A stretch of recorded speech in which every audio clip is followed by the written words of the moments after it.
So hello and welcome to the first in a series of webinars presented by the New York City Forum of the BCI US Chapter. My name is Mark Elsenheimer, a BCI member and volunteer with the New York City Forum. I'll be serving as your moderator. Our topic is Situational Awareness with the Global Resilience Network. A few housekeeping items before we begin. The session is being recorded. A link to the recording will be posted on the BCI's Twitter and published in the monthly newsletter.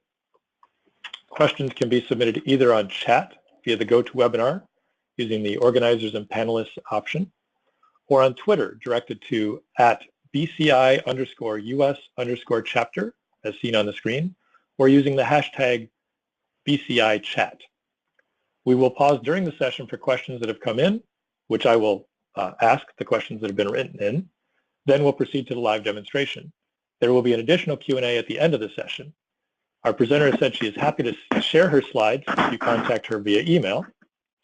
If you want more information about the BCI US Chapter, membership, or other programs, you can email the address on the screen, usachapterleader@bcichapter.net. For those of you not familiar, the Business Continuity Institute, or BCI, was founded in 1994 and has established itself as the leading membership and certifying organization for business continuity professionals worldwide. The BCI offers a wide range of resources for business professionals concerned with raising levels of resilience within their organization or considering a career in business continuity. My own first exposure to the BCI was during the promotion of the annual Business Continuity Awareness Week. You may also know them from some of the excellent research papers and industry surveys such as Supply Chain Resiliency, Horizon Scan, Salary Benchmarking Report, or the soon-to-be-released Cyber Resilience Report. On to today's topic. The Metropolitan Resilience Network, or MRN, integrates elements of the business community, government, critical infrastructure, and other key stakeholders across the New York, New Jersey, and Connecticut region to collaborate on both developing incidents and evolving threats. The MRN is championed and fully funded by the Port Authority of New York and New Jersey and hosted by the International Center for Enterprise Preparedness, InterCEP, at New York University.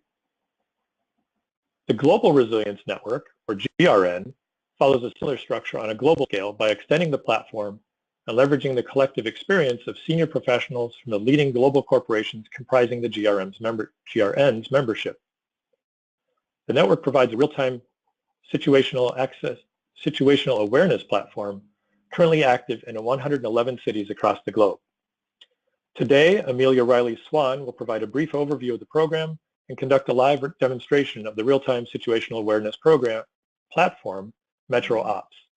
The platform is comprised of dashboards designed to monitor both the day-to-day operations environment as well as disruptions in real time. As you will see, the dashboards present diverse live feed information from pre-researched trusted intelligence channels as well as filtered social media in a password-protected environment. With that introduction, let me turn the floor over to Ms. Swan. Thank you, Mark, for that introduction. And hello, good morning or afternoon, everyone, depending on where you are. As Mark said, my name is Amelia Swan. I'm a project coordinator and research analyst here at InterCEP. I focus mostly on our outreach and communications. So if you are already on our newsletter list, that's me sending those out. Or if you are a member already, you've probably gotten a million emails from me over the last couple of years. So as Mark mentioned, we have both the MRN and the GRN. The MRN is fully funded by the Port Authority of New York and New Jersey, whereas the GRN is funded by corporate members. We'll discuss the actual difference a little later on. So, Metropolitan Resilience Network, Global Resilience Network, the main focus of both is resilience. Our definition of resilience is pretty much keeping operations going through disruptions large or small. So our core activities want to support your organizations preparing for, responding to, and recovering from disruptions. And that's everything from little bumps in the road to a large kind of catastrophic event, all while maintaining your business continuity. So we're going to go through a couple examples of how we do this and how this plays out. First is preparedness. So these are the activities that we do in support of your organizational preparedness. Who is involved? So we are a public-private partnership. We're totally inclusive of the public sector and the private sector. We have right now the number of actual individual members on the platform is hovering around 900, between 800 and 900. Our actual network is much wider than that, in the thousands. So we've kind of got a pretty broad reach certainly in the metropolitan New York area and worldwide. So who's involved? NGOs and response organizations, so that's your NERC, Geological Survey, et cetera. Universities and research organizations. As Mark mentioned, we do sit at New York University. We leverage a lot of, so we're actually in the engineering school, and as of late we've been leveraging a lot of technologists, computer scientists to help us on our situational awareness platform. We also have close relationships with Rutgers Business School, their business continuity, and the Fordham Counterterrorism Institute at their law school. Targeted government agencies, so I mentioned it's both public and private. This is where the public really comes in. We work closely with FEMA, which is part of course, USDHS, offices of emergency management, both locally here in the city, out on Long Island, in New Jersey, and Connecticut. Department of Health, Department of Transportation, of course, all those kind of departments in the area we have contacts in and we work pretty closely with. Other resilience and security efforts, so that would be groups like ACP, CPE, of course, BCI, DRII. We've been giving a lot of these presentations over the last year or so to try and reach the membership of those such groups, because you guys are exactly who we want to be connected with, and we want to help you guys maintain your resilience and reach out to others who you think could help you with your continuity. Critical infrastructure. So of course we're funded by the Port Authority of New York and New Jersey on the metropolitan side. And they are, if you're not familiar, if you're not in New York City, but they operate the 3 main airports, so that's JFK, LaGuardia, and Newark. The Port Authority bus terminal, of course, the Cross Hudson Bridges, George Washington, Lincoln Tunnel, Holland Tunnel, Goethals Bridge. They're kind of everywhere in the region, and responsible for moving just hundreds of thousands of people in and out. So we work very closely with them. Apart from transportation, we have relationships with Con Edison, NatGrid, the power sector, communication sector, all of your kind of day-to-day infrastructure. And finally, the last little sector on this graphic is businesses. A large, probably, I'd say more than half of our membership is corporations. So we've got, business continuity analysts, global security officers, a pretty wide variety of job titles, and then a wide variety of sectors. So we're not just interested in the finance sector or one of the others. We run the gamut: finance, law, communications, media, retail, etc. So these are some of the activities that we undertake on a daily, or not a daily, but a constant basis, bringing together everyone from the previous slide. We have monthly web forums. Some recent topics include, we do infectious disease from the former CDC advisor, a hurricane forecast web forum from Brian Norcross of the Weather Channel. Next month, we're having a talk on the urban threat landscape with someone from New York City Office of Emergency Management. We've had mass migration, Zika threat, an FBI briefing, improvised nuclear device, etc. So pretty much anything that people are interested in, they want to know. A summary on what the actual threat is, what the forecast is for it. Is it getting better? Is it getting worse? What's on the horizon? And we always try to do actionable strategies to address it. So, okay, this threat is coming. I understand it now. How can I protect my organization from this threat on the horizon? We prepare a summary of each of these monthly briefings, and those are all available on our website.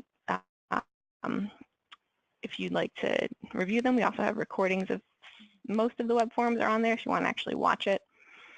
So in addition to those written summaries, we prepare an annual global risk digest. Our senior researcher, Dr. Carlos Restrepo, prepares this every summer. It should be done soon, actually, probably the end of this month. And he just distills down insights from think tanks, government agencies, et cetera, World Economic Forum, OECD, those kind of places, and distills down the top, I think it's the top 10 or so risks, and just gives a really pithy, here's what it is, here's what you can expect, here's what people are talking about. Slide.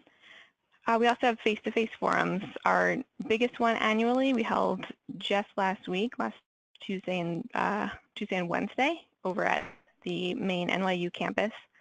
It was called our annual Urgent Threats Forum. We had about over 100 senior level representatives from public and private organizations come together for 2 days in New York City. We have a pretty full program, 2 days long, of roundtable discussions on topics running the gamut from cyber, weather, bioterrorism. We had Greg Erie from the FBI give a briefing on what's going on with the FBI right now and their kind of main concerns. Larry Clinton from the Internet Security Alliance, JB Cortez from US DHS talking about their recent Gotham Shield IND exercise. Bill Claycomb from CERT over at Carnegie Mellon talking about insider threat. Colin Stimler from the New York City Department of Health talking about the bioterrorism threat, et cetera. It's a really good, rich, solidly packed, I'd say, 2-day forum here in the city.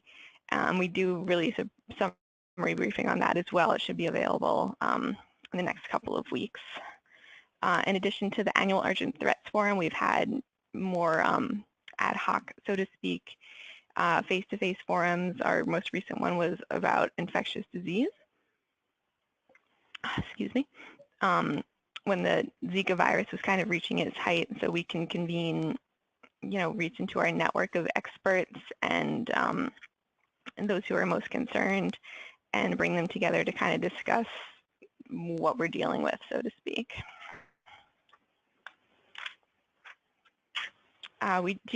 So one of the ways that we kind of leverage this really robust community we have is by doing benchmarking surveys. What we've found with presentations like this or speaking to other industry groups is that people are really interested in what other organizations are doing.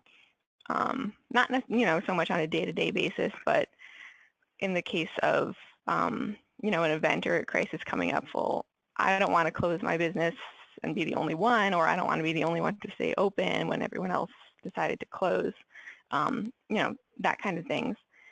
Most recently, we did one around the upcoming hurricane season to inform our hurricane web forum. So we asked questions like, what are your main concerns, loss of power or loss of transportation, school closings, et cetera. Where are you getting your hurricane information? Do you just use weather.com, or do you have a like a corporate paid-for weather service, StormGeo, that kind of thing? And what resources do you need? So if people are saying we really need good information on hurricane forecasts like 3 days out, 2 days out, or we really need good information on evacuation zones or road closures or transportation disruptions, we then take that feedback, and that's what informs A, our web forum on hurricane season that we had, and B, our information that we're going to push out either by email blast or on the Situational Awareness platform that you're going to see shortly. So we're really trying to not just kind of decide what our activities should be based on what we feel like. We really want to hear your input and do whatever we can to deliver the most value. We also just maintain a best practice resource kind of library on our website on crisis, emergency management, business continuity. A couple of resources available. We hold joint exercises. The probably biggest one we did was participating in the Gotham Wind exercise over the improvised nuclear device. So it was a situation, so we partnered with FEMA Region 2, the Port Authority, and Northeast First Financial Group. It was a situation where a truck bomb went off in Wall Street on a weekday at around 8 a.m. And then immediately following that, a backpack bomb went off in by Newark Penn Station. And we did a tabletop exercise around that scenario, saying, it's evacuating. Do you guys know your evacuation routes or your evacuation plans? Do you know how to shelter in place? Do you have communication systems available? Do you have work from home in place? And, to get people thinking about, okay, if this really did happen, which unfortunately it could, we're in a pretty unpredictable environment right now, would you know how to keep your, business continuity going? That we held it over 3 days and had about 300 organizations participate. So it was a pretty big exercise, and we look forward to doing more of those in the future. We're interested right now mostly in a pandemic exercise and or a cybersecurity exercise. Those are kind of our next steps.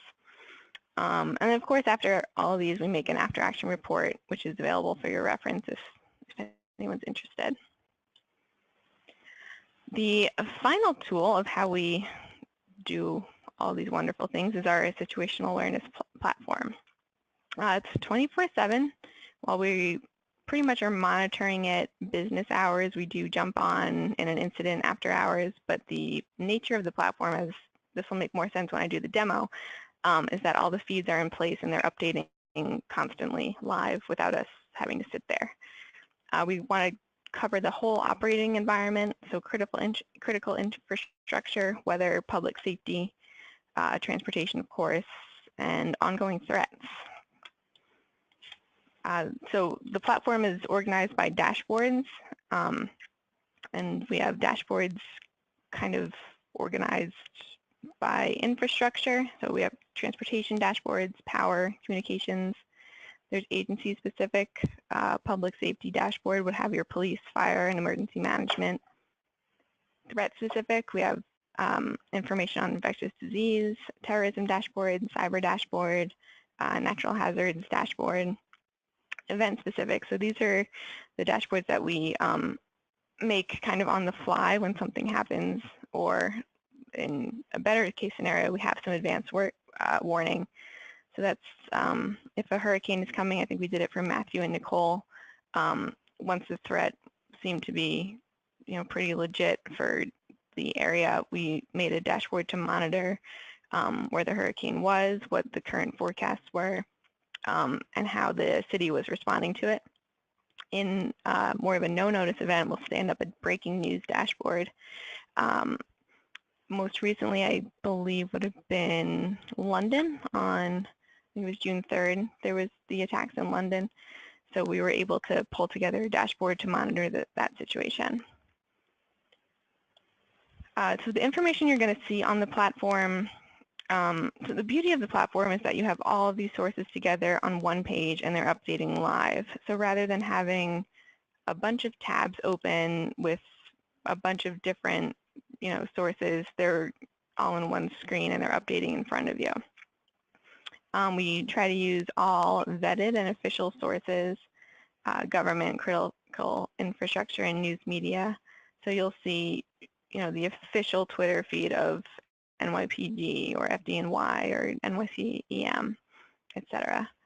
We can do RSS feeds as well when those are available, email publishing, and we can pull in Instagram, YouTube, and Bing News. In the case when we would not use an official source is during a breaking event such as London. What we're able to do is create a geofence around a certain area and either just pick up everything in that area if it's a pretty big event and we want all the information possible, or we can keyword search. So maybe just search for death, bomb, knife, attack, all those cheerful terms that you want to read about on Twitter on a daily basis. We can pull those in to get more, it's not vetted information, but it's often faster. We're able to also pull in earth cams and traffic cams. So this is built out most robustly in the Metro New York area, so New York, New Jersey, Connecticut. But we're also in partnership with the 100 cities, 100 Resilient Cities organization out of the Rockefeller Institute to make situational awareness dashboards for those cities. And we're up to, I believe it's 120 cities globally right now, and I can get you a list if anyone is interested in that. Each of those cities has an overview dashboard, so it'll have the local news, public safety, weather, transportation, traffic map, etc. And those are on, you can see from the map, pretty widespread, but we're working on continuing to build that. We'll probably end up with between 150 and 200 cities. So with that, I'm going to go into a live demo of the platform so you can actually see what I've been trying to describe. So while you switch screens, Amelia, this is Mark again, in case anyone didn't hear me doing the intro up front. But while we see the live demo come up, which is definitely, I expect will raise some questions. I don't see any have come in yet, but just as a reminder, you can use the GoToWebinar chat feature. If you send a message to organizers and panelists, then we'll be able to see it, and I can ask Amelia while she's worried about her screens. I can keep an eye on the questions. We're also on Twitter. If you mention BCI US chapter or use the hashtag BCI chat, we'll look for questions there as well. I don't see any yet, so I'll take it back, throw it back over to you, Amelia. Thank you. Super. Thanks, Mark. Does everyone see my screen now, the regional overview? Yes, you do, and it's flickering around, looking very live. Perfect. So this is our regional overview dashboard. It's definitely the one I use the most because it's kind of a high-level summary of what's going on in the area right now. Up here, we have our public safety announcements. So this gadget includes the official Twitter feeds for NYPD, FDNY, OEM, and others. We're able to just kind of select which Twitter feeds we want and put them all within one of these little windows, which is called a gadget, and then the gadget will just update itself, so the info is constantly feeding in. Below we have the weather and air quality alerts. Under that is some traffic cameras. Also on the map, we have a selection of traffic cameras. If you hover over them, you can see what's going on.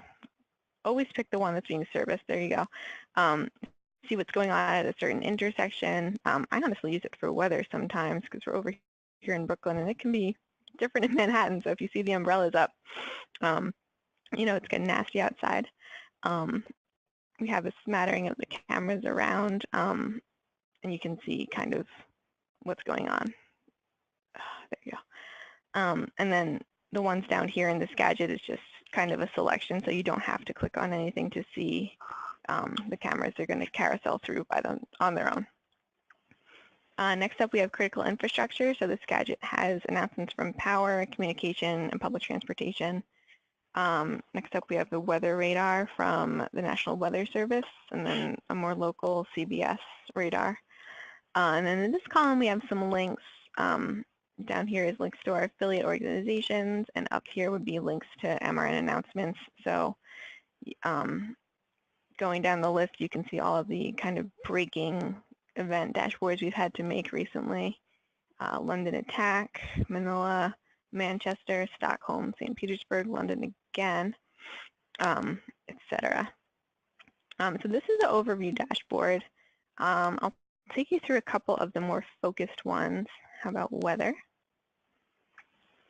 The weather dashboard, of course, the focus of it is this weather map. Luckily, there's virtually nothing going on the radar, which is good. And then the weather reports and observations around it for New York, New Jersey, Connecticut. And over here we have the National Weather Service and Storm Prediction Center. So that's if there is something a little more serious going on than just the current weather report. We have a couple of dashboards around transportation. Again, we're funded by the Port Authority, so we have a big focus on transportation. This one it has a map with these Transcom alerts. You can see them clustered, and mostly it's construction or accidents. There's also this live color-coded traffic information courtesy of Bing Maps.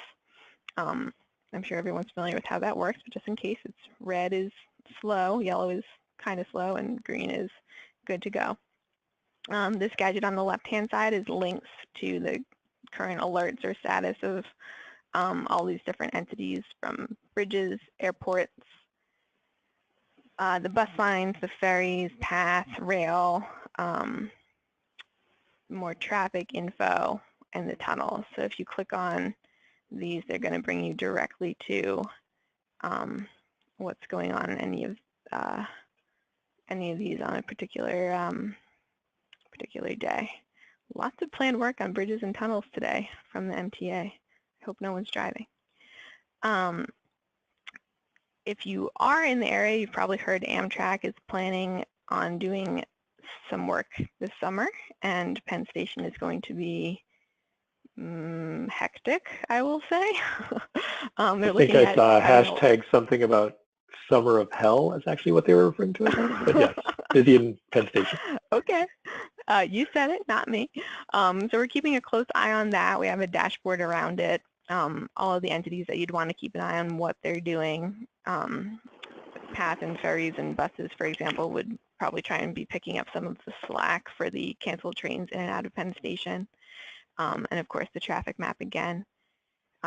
We're working on, in the next couple of weeks, holding a web forum around this threat, that being the Penn Station disruptions, with representatives from hopefully Amtrak and MTA, as well as probably some corporate representatives just who aren't necessarily in transportation, but they have employees who use transportation to get to work, and they can share what their organization is concerned about, if they think it's really going to impact their employees' ability to get to work, and what they plan to do about it. So if you're interested in that, you can shoot me an email, and I'll make sure you get invited whenever we schedule that for. What else do I have? Infectious disease. The center's on a map indicating current Zika cases just here in the U.S. But that does change based on the current threat right now. Luckily, Zika is, I don't know why I said luckily, but there hasn't been anything new, I guess, in a while. So Zika is still the focus of that. And then you've got all the Twitter feeds coming in from Region 2, Department of Health and Human Services, the CDC, World Health Organization, New Jersey Public Health, Connecticut Public Health, and New York Public Health. We also have CBRNE is one of our newer dashboards. On the map here we have an overlay, you can zoom in. And these are, it's from RadNet, and it's stations monitoring radiation in the air, drinking water, and precipitation. So wherever you are, you can click and you get this little graph. They luckily don't look too exciting, and we hope to keep it that way. We've got a news search. So, this kind of gadget with the little Bing News icons is one that is not official sources. It's just a search. So we put in whatever search terms into a Bing News search, and the results filter in here. Other official stuff on the bottom from some of the government agencies. So this one would be an unofficial search on Twitter, not just on news. So same search terms, but they're looking at people's public Twitter accounts to see what they're saying. Some links and resources, the UN and Interpol, CBRNE. So that pretty much covers, you can see the other topics here, the Metro New York dashboards. I'm going to spend a little bit of time on the global dashboards so you can get a sense of what those look like. So this is a map, excuse me, of the 100 and I believe it's 118 city overviews we have today. If you click on the stars, you can just jump to wherever. So what should we look at? How about Frankfurt? So it'll take you right there. If you're not fluent in German, which I am not, or any other language other than English, if you're using Google Chrome, which is what we recommend, it's best for the platform, you can right-click and click on Translate to English. And all of these tweets and RSS feeds will be translated into English for you. It's not, the most accurate translation. Just a disclaimer, please don't make any life or death decisions based on what you see after you translate. But it definitely helps you get an idea of what's going on. So this would be a typical city overview. Links to the transportation operational status. Once you click more info, you'll go to the official, in this case it's the official Twitter, or we'll have the official website. We really rely on FlightAware for air information. Even the the leadership at the 3 main airports here in the Port Authority prefer FlightAware over like the airport or the airline's own website, just because it's so comprehensive. So you can get a sense of delays and all of that on FlightAware. Transportation, so these will have the Twitter feeds from the public transportation entities in the city, and usually tell you delays or disruptions, etc. Public safety, so the official police Twitter feeds in here. Sometimes it's in blue skies, it can be a little maybe customer servicey, salesy. We get that in a lot of the Twitter feeds, and they are filtered to an extent. But the challenge is we don't want to risk filtering in blue sky, and then if an event happens, we might have accidentally filtered out a word that would be really essential in an event. So that's one of the kind of things that's more of an art than a science, and we're always wrestling with how best to filter all of these Twitter feeds. Utilities, so this is usually the electric power or gas if they have it, and water. City announcements, just from the city's official Twitter feed, and then the weather observations. Where else can we look? Over in the US, let's do Chicago. This is the Chicago city overview, and you can get the sense by now that they pretty much follow the same pattern. So we'll have your transportation operational statuses here, transportation announcements, public health and safety or traffic would usually go in here, the city, the OEM if available, and the weather. Let's go to another continent. How about Singapore? Same thing. In the US, pretty much all of the cities that we've done have been pretty, they have good information available, a lot of official sources on Twitter, a lot of really good live information. And Singapore, as you can tell, is pretty good too. When we go into some of the smaller, less developed cities, the information gets really tough to come by, and we're doing more links or searches. The hope is the 100 Resilient Cities effort. So the 100 Resilient Cities effort from the Rockefeller Foundation is establishing a Chief Resilience Officer in each of these cities. It's a new government job title. So down the road, the plan is that we will be in touch with each of these Chief Resilience Officers, and they can help us find sources or, create sources where they don't exist if that's for the good of the city. And it'll also give us a touch point into any of those cities. So once we're in touch with the Chief Resilience Officer of Singapore, for example, if an event is happening there, that's someone who we can go to who's on the ground. We can say, what's going on? Is there info you can give us? Is there info we can try to research for you, etc. So that's a really good part of the 100 Resilient Cities effort partnership.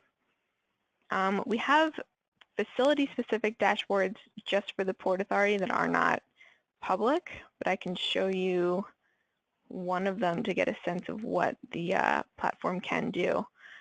These operational status gadgets do have the ability to be color-coded. So this is info being fed into the platform and then triggering a green, amber, or red. We have all the tweets coming in. These are parking lot status, which don't have a trigger, so they're not colored, but this is information that's being web scraped and pulled in. Lastly, I'll show you a breaking event dashboard. Let's do, not the most recent, but it's the first one I ever made, so I always go to this one for, for demos. This was the Brussels airport explosions about, I think, a year ago now. So this is what a typical breaking dashboard is going to look like. Links to your transportation, official tweets from the airport. In this case, one of the attacks was, of course, at the airport, and the other one was at the metro station. So as much official information as we can get in. The Transit Authority official Twitter, because again, this was a transportation-focused event. A search on the news media for the latest developments. The U.S. Embassy in Brussels and OSAC, the Brussels Police, the Crisis Center of Belgium, and the Kingdom of Belgium official Twitter. Obviously, right now, this is not super relevant information because luckily there's not a terrorist attack happening in the city right now. But day of and in the weeks or so following, it was all the most up-to-date information, and not only that, but the kind of local, more tactical information. So if you did have people in your company who happened to be in Brussels during the event, this would be a really helpful way to track what's actually going on there. Oh, I see maybe all the buses are not working, or you can take this certain train, or you need to avoid this area, etc. You'll notice on the map, so this red dot is the airport, and this red dot is the metro station where the explosions happened. We made geofences around each of these, so that's what these little birds you see are. You never know what you're going to get, so I'm always nervous to launch these. Okay, that's okay. Sometimes people tweet weird things, and we got to see it all because it's situational awareness, on-the-ground information, but sometimes people are weird. So this would be a tweet that's coming out of the airport right now. There's more of them here by the metro station. They cluster up and have this number in front of them when there's a ton. And you can kind of browse and see what people are saying. If there's photos, the photos pop up, which is really nice, and well, sometimes not so nice in an incident because the photos can be pretty hairy. But it's a good way to get, official information is always best, obviously, but in an event, it's not going to be the fastest. So it's kind of a give and take. I'm happy that we do have the ability to look at kind of the on the ground, not vetted information. You have to keep in mind that it isn't vetted, but it's going to be faster, and it's going to have a lot of times pictures and a little more information than maybe an official Twitter would be at liberty to give. So that's it for the demo. I'm going to go back to PowerPoint. I'll pause, Mark, if you have any questions or if there's anything I should address. I don't see any questions yet. Thank you. Excellent presentation. I will chalk up the lack of questions to your incredibly in-depth discussions and descriptions. But I also wanted to say I failed to mention at the beginning that I am also joined by another volunteer from the BCI New York City Forum that's on helping keep track of time, looking for questions. That will be Yolanda Cintron. And I probably butchered your last name, Yolanda. I apologize for that. But so there are a couple of us from the New York City Forum on, and I see a number of other people have stayed in there. If you do have questions, again, feel free to put them through the chat on GoToWebinar, or you can put them on the Twitter, or just use the hashtag BCI chat on Twitter. Obviously, the Twitter account and the hashtag will live on after this presentation is over. So I'll keep kind of monitoring them as well as the BCI folks will. There's a few headquarters staff people of BCI. Matter of fact, Andrew is on representing, well, actually he's hosting this using the BCI account. I just want to say, well, now you are back over to your slides, but while you were saying, I always think of the dashboard and forget about how excellent the monthly briefings are. And I would just put a plug in for them, particularly if anyone is in or around or has a company presence in New York City for this transportation disruption from Penn Station this summer. That's how I first learned about InterCEP and the Metro Resilience Forum, was a New Jersey Transit strike that was threatened a few years ago. And since then, I've become a believer. The monthly briefings themselves are great, good speakers, but I'll tell you one of the more valuable things is the written summary at the end, because inevitably, like many of you are probably experiencing the last 40 minutes, an email will pop up, your boss will swing by, you'll get interrupted, and you'll miss some of the flow of the conversation. For every one of the online sessions that they do, or even the live ones, like the 2-day conference last week, the written summaries are great. It's all the key points, contact details, the links, all those things. So I would strongly suggest, if you can't even attend the live things, sign up so that you can see the summaries. They're excellent. And I want to say Gotham Wind was also when I was, yep, go ahead. Nope, go ahead. I was just going to say Gotham Wind was another one after I had been drawn into the web of Metro Resilience Network, Global Resilience Network. Attending Gotham Wind was very interesting because I took it as sort of led by the Port Authority, but there were so many experts in the room, and I wasn't even in the room. I was actually watching that one virtually through probably the GoToWebinar type of a platform. And Bill Race, the director of InterCEP, occasionally his little face would pop up in one of the cameras on the screen there, which is very interesting. So he was sort of, I won't say it was quite like a golf tournament, but he was sort of doing some commentary, trying to give the context of who certain people were. It was a really effective for not being in the room. That was the dirty bomb scenarios that you mentioned. We had mentioned before, and maybe it'll be in your closing notes here, Amelia, but if people are interested in getting your slides, for example, or getting access to the platform, what would be the best ways to reach you? That may already be in what you're presenting. So I'll turn it back over to you. Again, I still don't see any questions. So if anyone has questions, feel free to type in. Super. Thanks, Mark. That leads in very well to my final slide. It's actually around the New Jersey transit disruption that initially introduced us to you, Mark. This is a great kind of mini quick case study on the MRN in action. So we described all these wonderful things that we can do and we are doing, but in the case of an actual event happening, what does this look like? How does this play out?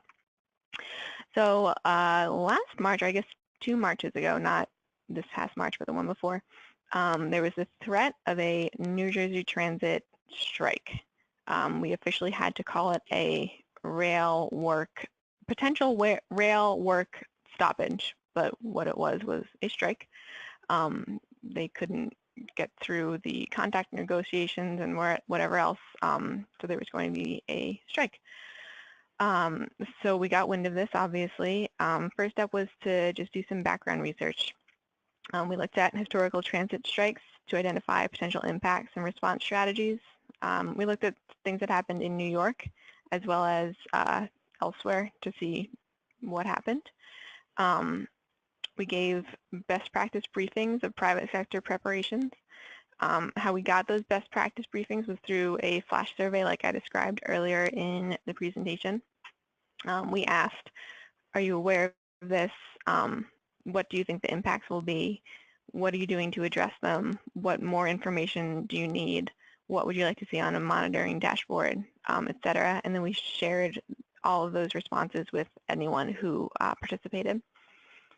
We had a live web forum with representatives from New Jersey Transit itself, a former Metro North Labor Relations executive, and someone from the Contingency Planners Exchange who works at JP Morgan, and someone from the Association of, they just changed their name, it's ACP. It used to be Association of Contingency Planners, but now I think it's something slightly different, from CME Group. So they were able to say what they were doing as corporations, what they were doing to prepare, whether it was surveying their employees to say, do you think this will affect you?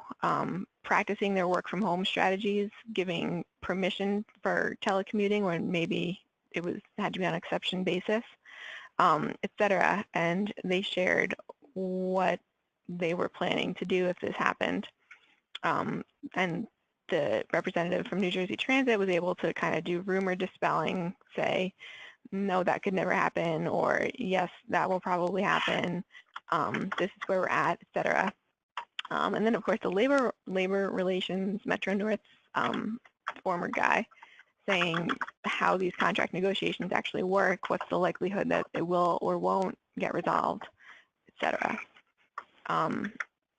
After it became clear that there wasn't a strike, we narrowly avoided it. I think it was like Saturday, 11:59 a.m. and the strike was, or sorry, p.m. The strike was supposed to start the next day.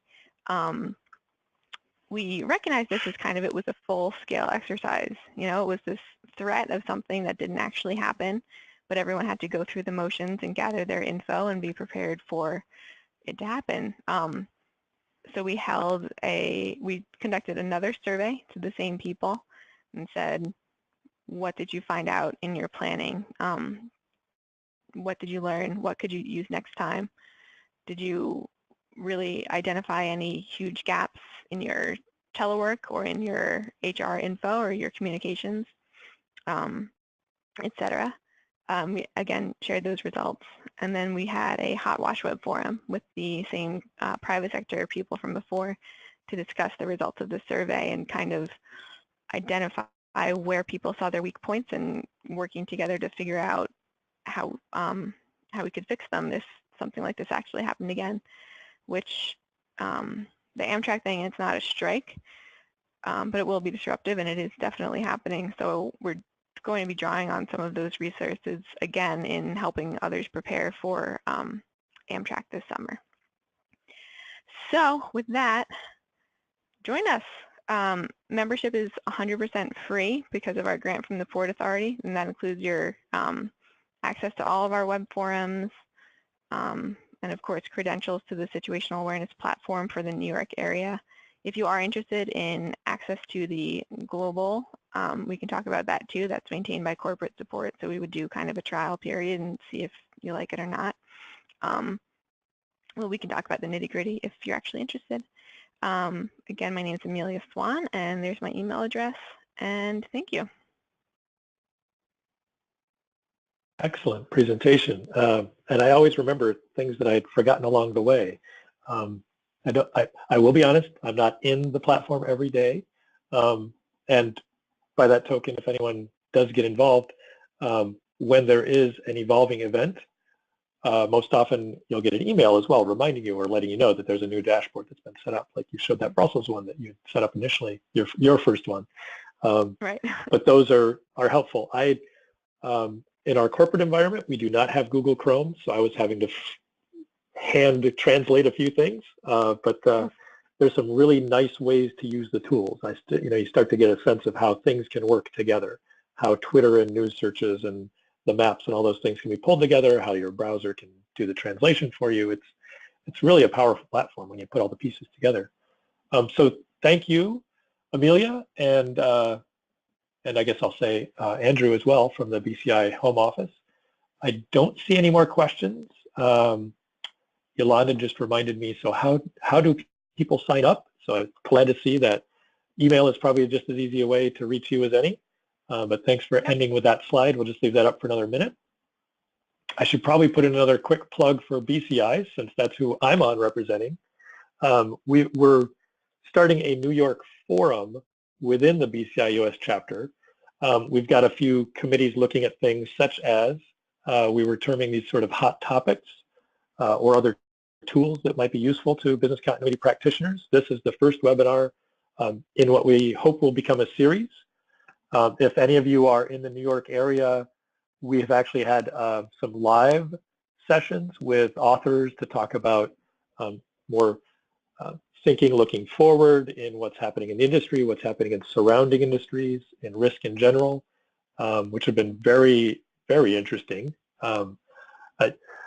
It's so hard to get people's attention. We wish more people would have come because they were excellent speakers about reputation management and about kind of the state of risk going forward and different ways of viewing risks, but very interesting. If you are interested in any of those things and you don't have that email address on how to reach the BCI, I'll read it again, but look at the recording once it's announced, and on that front title slide, it spells it all out again. It was USA Chapter Leader at bcichapter.net, which is a painful way of spelling it out. I wish we had a shorter one, but that's what it is, and I see you flipping back. Maybe we'll get it up there in time. But again, the conversation will go on after the webinar finishes. I still don't see any questions that have come in, so I'll kind of wrap it up here. But if you want to use the tag hashtag BCI chat on Twitter, or send a message that mentions